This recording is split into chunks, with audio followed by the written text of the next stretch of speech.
en particulier Mariam Faisal, sa femme, et Amadou Sall, qui ont organisé le recrutement et le financement de ces nervis. Ils sont responsables à titre principal de la commission de crimes contre l'humanité. Au sein de cette présidence, Meissa Sele Ndiaye, aide de camp, a participé à l'organisation de ces faits, aux côtés notamment d'un certain nombre d'individus, dont Abdoulaye Sall, dit Lei Kara, le chauffeur du président, qui faisait le lien avec les organisations de nervis. Autour de la présidence, des éléments extérieurs sur lesquels nous reviendrons, dont un certain Farban Ngom, griot, ont joué un rôle extérieur qui consistait à créer des fiefs, à eux-mêmes constituer des groupes paramilitaires, à les armer, de façon à s'assurer que des crimes contre l'humanité soient commis. Afin d'armer ces nervis, la présidence de la République, elle-même, directement, en tant qu'institution, a mis en place des commandes d'armes particulièrement massives dont nous avons retracé dans le moindre détail le cheminement. Ces commandes d'armes ont été organisées avec l'aide d'un intime de Macky Sall qui s'appelle Gabriel Peretz. Gabriel Peretz, à la tête d'une société qui est bien connue, a fait livrer 104 tonnes d'armes à la présidence de la République au deuxième semestre 2022. Ces armes sont en partie encore stockées à l'ancien aéroport Léopold Sédar Senghor et font l'objet de distributions régulières et notamment de placement dans des caches dans certains espaces du territoire sénégalais de façon à utiliser en cas de crise politique. Ces 104 tonnes d'armes constituent principalement des munitions pour des armes lourdes et des armes légères, ainsi que des armes légères qui ont été livrées et qui sont à disposition de la présidence en dehors de tout contrôle démocratique, comme s'il y avait la possibilité de s'approprier ces faits-là. Le financement de ce contrat nous semble être lié à toute une série de fonds spéciaux qui échappent au contrôle politique sénégalais et des représentants de la nation sénégalaise. Ils sont permis aussi par des avances qui sont faites par Gabriel Peretz, des lignes de crédit qui ont été octroyées jusqu'en 2024 à hauteur de 300 millions de dollars.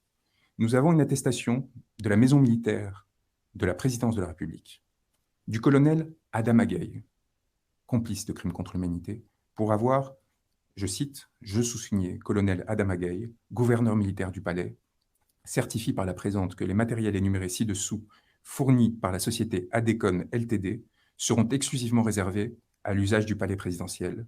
Munitions 5,56 x 45 mm de 500 grammes, quantité 3 550 000. Munitions 9 mm, quantité 3 250 000. Munitions 7,62 mm, quantité 210 000.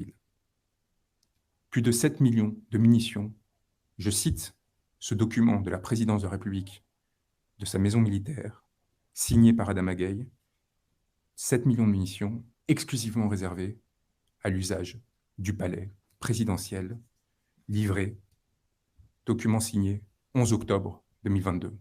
Dans quel régime politique qui se veut démocratique, une présidence de la République se fait livrer à usage exclusif 7 millions de munitions? Et quelles sont ses intentions dans la perspective de l'après?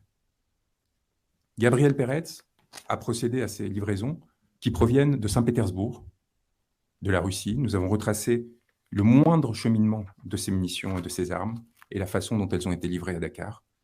Et il y a procédé dans le cadre des très nombreux liens qu'il entretient avec la présidence du Sénégal et avec M. Macky Sall, et il est donc complice de la commission de crimes contre l'humanité.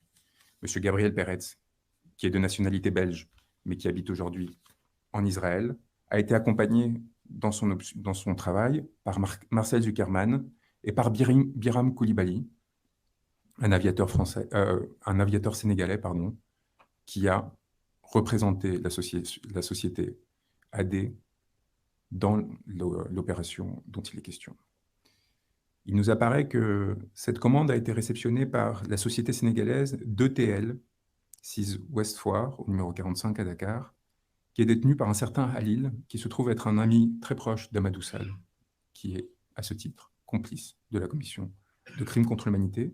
Nous avons jusqu'au manifeste des conteneurs, nous avons jusqu'à la signature du capitaine qui a transporté ces armes, nous avons tous les éléments qui permettent de prouver l'existence de cette livraison et la présence de ces armes encore aujourd'hui à l'aéroport Léopold Senghor. Nous avons l'ensemble des réservations qui ont été faites par M. Peretz au Pullman de Teranga, sa présence notamment à la veille des événements de mars 2023 au Sénégal, probablement pour les préparer, et les conséquences qu'il aura à subir.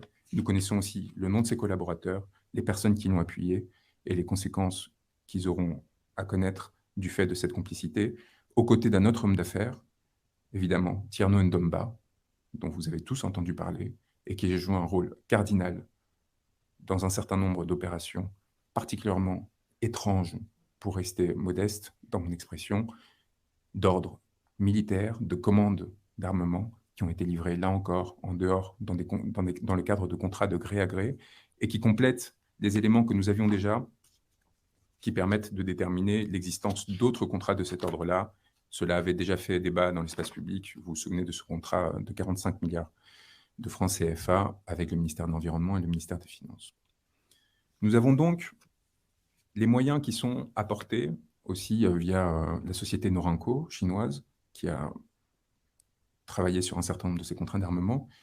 Nous avons évidemment les responsables que tout le monde connaît, comme Mahmoud Saleh, comme Daouda Diallo, Abdoulaye, comme le général Joseph Mamadou Diop ou Ahmed Dione. Mais nous considérons que les plus responsables au sein de cette présidence ont été évidemment le général Mbaye Cissé et Oumar Wade, qui a été nommé le 6 avril 2023 dernier, dans un contexte particulier, ce qui, à notre avis, est le signe qu'il a eu une certaine difficulté au sein de la présidence pour maintenir son autorité du fait des événements, et ce qui a amené à l'organisation d'un certain nombre de désignations. La commission de violence à des fins politiques exige une impunité. Elle exige aussi d'effacer les preuves de ces crimes.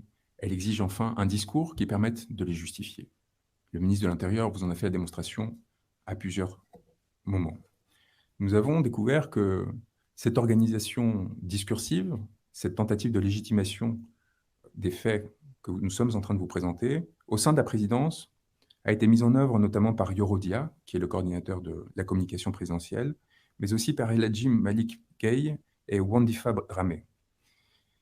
Au niveau de la communication, ceux-ci ont travaillé de façon coordonnée avec le porte-parole du gouvernement et avec d'autres instances pour s'assurer qu'il y avait une légitimation des actes qui étaient commis.